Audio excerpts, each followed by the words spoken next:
Hello everybody, welcome back to my channel. If you're new here, hi, my name is Sahar. I am a rising 2L at the University of Illinois Urbana-Champaign, and I would love to have you as a subscriber. I will also link my social media down below if you would like to follow me elsewhere. Today's video is going to be all about how I studied for my law school finals. So I'm going to be breaking everything down between what I did during the semester and then also what I did the couple weeks leading up to actually taking my finals. So grab a snack. I feel like this is going to be a long video. I feel like I'm just about to ramble for the next 20-30 minutes. But hopefully you guys find this video informative and helpful. And with that, let's go ahead and talk about law school finals. So first, before you do anything, make sure you read the syllabus and figure out exactly what kind of final you're going to have. So is it going to be all multiple choice, or is there a mix of multiple choice and short answer? Is it long answers? Is it issue spotters, policy essays? There's so many different kinds of law school finals, and each professor kind of has their own preference. So ask your professor and read the syllabus from the first couple of weeks of school to figure out exactly what you should be focusing on. Because if your professor loves policy arguments, that's how you are going to learn throughout the semester. When you go to class, you're going to be listening for policy arguments that are made and policy discussions that are held during class rather than the actual rule of law, even though that's still very important, but you're kind of tuning yourself for how you're supposed to be understanding the information for finals. So for example, my property class, my first semester of law school, he told us that it's going to be half multiple choice and then one long form policy question. And he was a huge policy guy. That's what we would talk about in class.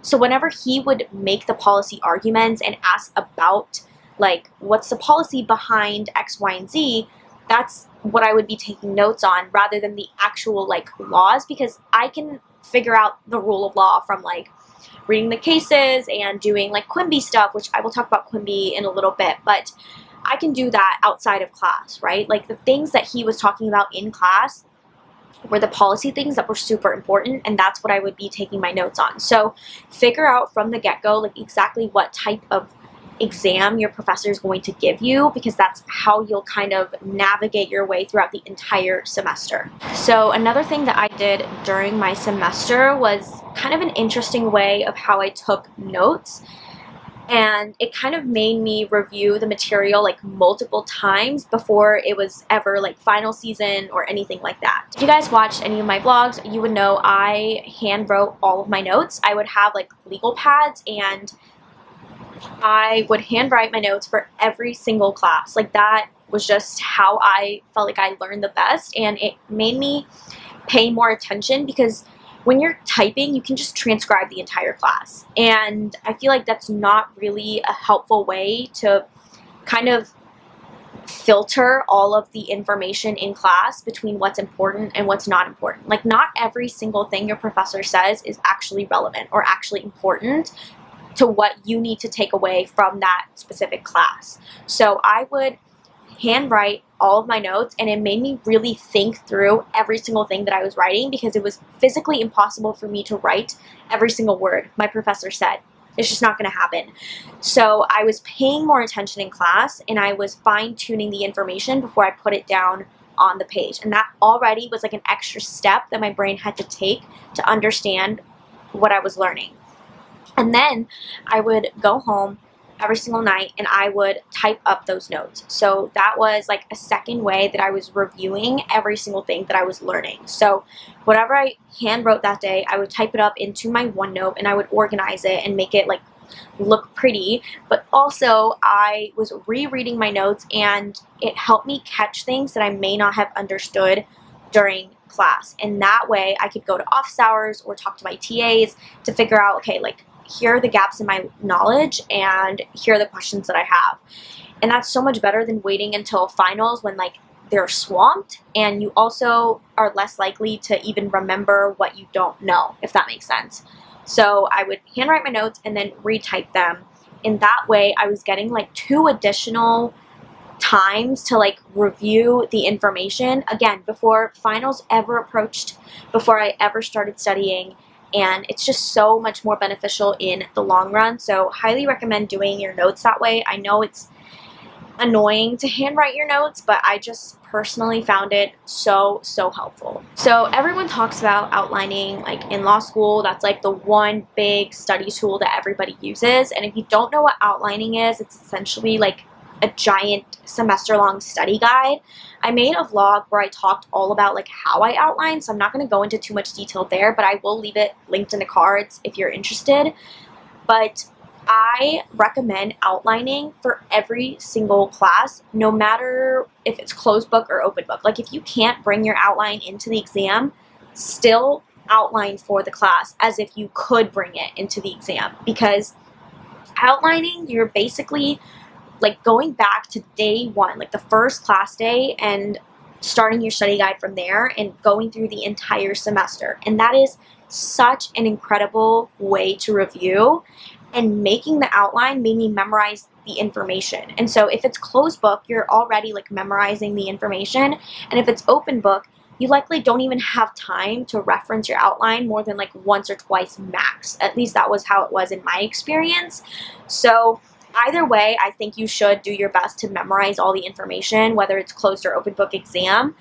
And outlining, I think, is a really great tool to do that. And I understand that like it may not be for everyone, but I definitely loved outlining. I thought it was so helpful, and I'm going to continue with it like throughout my law school career. So that's personally how that was like my biggest study tool for finals, was my outlines. And then I also retyped my outlines. So I started making them like about a month into school. So I'm going to talk about just like fall semester because I think the timeline and the structure kind of makes more sense in my head. So I started outlining like 1 month into school, and I would update it like every week to every 2 weeks with all of the information in my typed up notes. So then I would have my whole outline essentially done by Thanksgiving break. And instead of spending Thanksgiving break actually starting my outlines like a lot of people did, I retyped my entire outline. So I literally split screen on my laptop, and I pulled up my completed outline, and then a blank document, and I like retyped and reorganized, because I feel like as I'm going along throughout the semester, it's a great way for me to constantly be reviewing and stay on top of my shit. But also, once you kind of are like finishing the semester, you have so much more perspective on kind of the larger scale of the class, and you can understand exactly like where things go. Like when you're first learning it, like for example, for crim, we started learning mens rea, and I was like, how does this fit into anything? Like I literally didn't understand. I was just making my outline for the sake of making it to review the material. But by the end of the semester, I knew exactly like where and when I needed to talk about mens rea in like a sample answer, you know? And so I was able to like organize my new outline in a way that actually made sense for the final, so I could actually utilize it on the final and just like structure things more cohesively in my brain. So I also retyped all of my outlines. Like I did this for every single class, both semesters, and I seriously think it was a game changer. It helped me just like know the information so well. Like there was not a moment on any of my exams where I thought like I didn't know it, like I didn't remember it, you know? If it wasn't on my outline, I just like didn't get that part down in class or like whatever it was, that's a different story. But there was never a point in my exams where I thought, oh shoot, I remember this was on my outline, but I can't remember what it was, because I just had gone through it so many times. I just like knew the information. So that is one thing that I really highly recommend, and I think was like the biggest way I studied for my finals. Another thing I did, and this was mostly for Civ Pro and Torts, because those were my two like pretty much closed book exams. Like Torts was completely closed book, like we couldn't have anything. And then Civ Pro, we were only allowed our rules book, so like essentially everything else was like, it was closed book. Like the rules book didn't really help that much. So for those exams, I used flashcards. I love flashcards. I really do think they're a great way to memorize, and that was on top of doing the outline. So I still did outlines for both of those classes, and then I did flashcards. For Torts, I like physically wrote my flashcards because I thought like muscle memory and it would help. Honestly, it was kind of a waste of time. Like I wish I'd just done Quizlet, and that's what I did for Civ Pro, and it worked out pretty well. So I recommend flashcards if you have a closed book exam, or if you honestly, even if you have an open book, again, you don't have a lot of time to like be referencing things. So I think flashcards are a really great way to memorize things, and yeah, I don't know. They're helpful. It's an extra added tool, and it's something else that I use to study for my finals. Now, I think aside from outlines, the biggest help, and I think the reason I was able to do well my first year,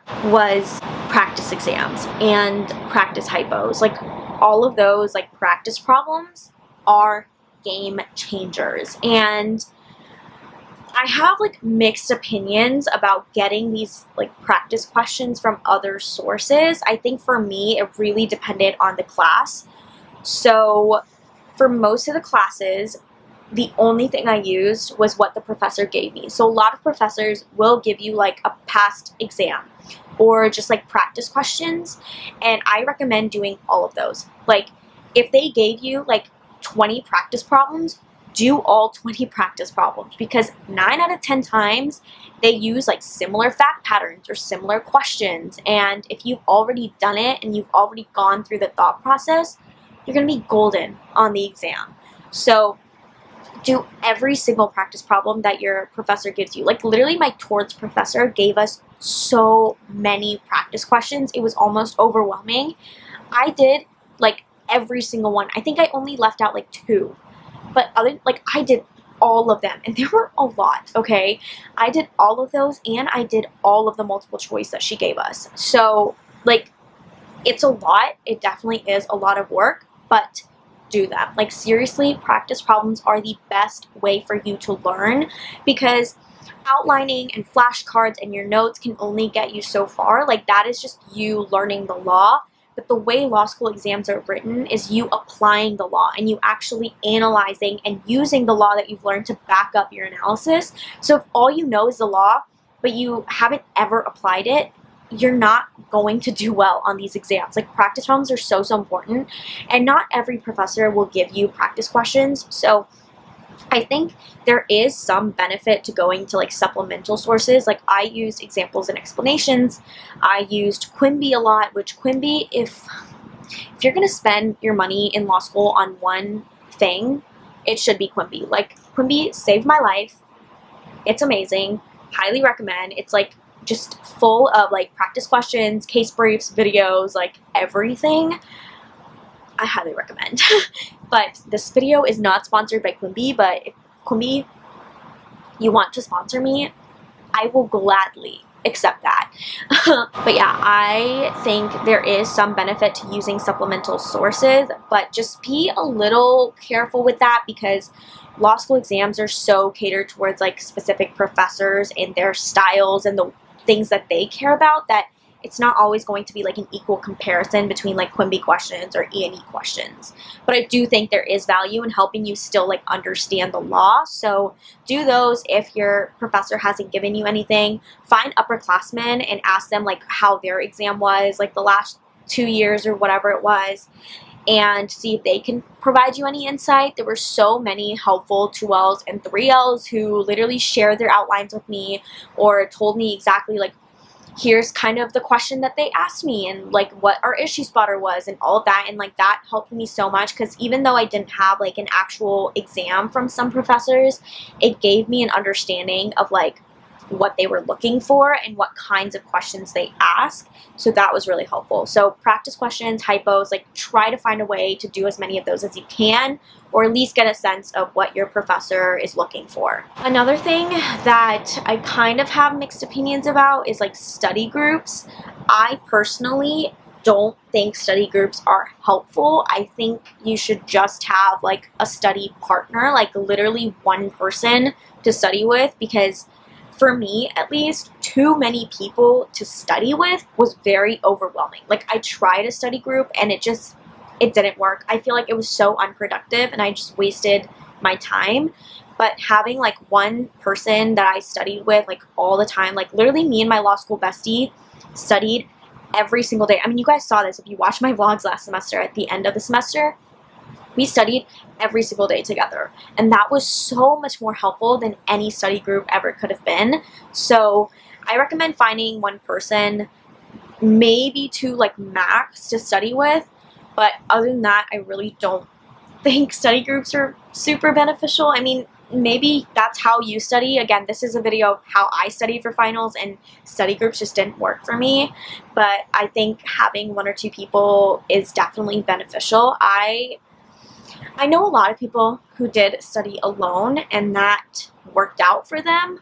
I think studying just on your own can be a little dangerous because sometimes you think you have the correct information and maybe you just don't. Like, there were so many times that I had something in my outline that was just wrong.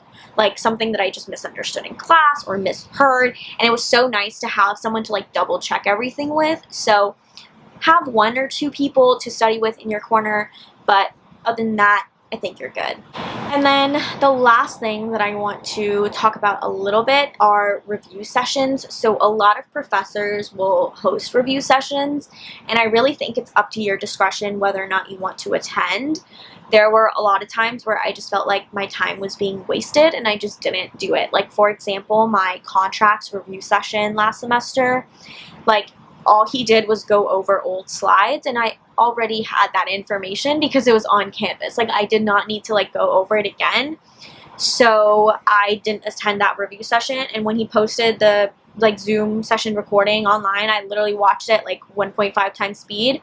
And one, I was very glad I didn't attend because it definitely wasn't super helpful. Like, I think I got like one important thing out of it, and it would not have been worth an hour of my time. So I just think that figure out if it's actually going to be beneficial for you. My crim final review session was super, super helpful. So that I'm so glad I went to. The torts one was very helpful. The property review session was like fine. Like, I don't think it was a waste of my time, but it wasn't as helpful as like crim or torts. I'm trying to think. We didn't have one for Civ Pro. Contracts I already talked about, and then con law was also not helpful. Like, me and my friend literally left early because we were like, this is not doing anything for us. So it's like a hit or miss with review sessions. I recommend, at least for your first year, like, try to go to them all, and you can always like leave early, or if it's over Zoom, ask your professor to like post a recording, and then you can just kind of watch it at 1.5 times speed, and like, I think that's more helpful. But I think for the most part, like, it's really up to your discretion, like I said, if you want to do review sessions. But I kind of gave a breakdown of which ones I went to, which ones I didn't, and which ones I found helpful, and that was kind of my personal experience. So yeah, that is everything for how I studied for my law school finals. I really, really hope that this was helpful and informative. I feel like I have talked a little bit about all of these things like throughout my vlogs, but I know not everyone watches the vlogs, and I know if you want like one comprehensive video with like everything in it, that's a lot more helpful than trying to like find every single video where I talked about these things. So hopefully you guys enjoyed this video. But yeah, let me know in the comments if you have any other questions for me about finals or law school or life in general. I would love to chat with you all. But with that, I hope you're having a wonderful morning or night wherever you are, and I will see you guys in my next one. Bye!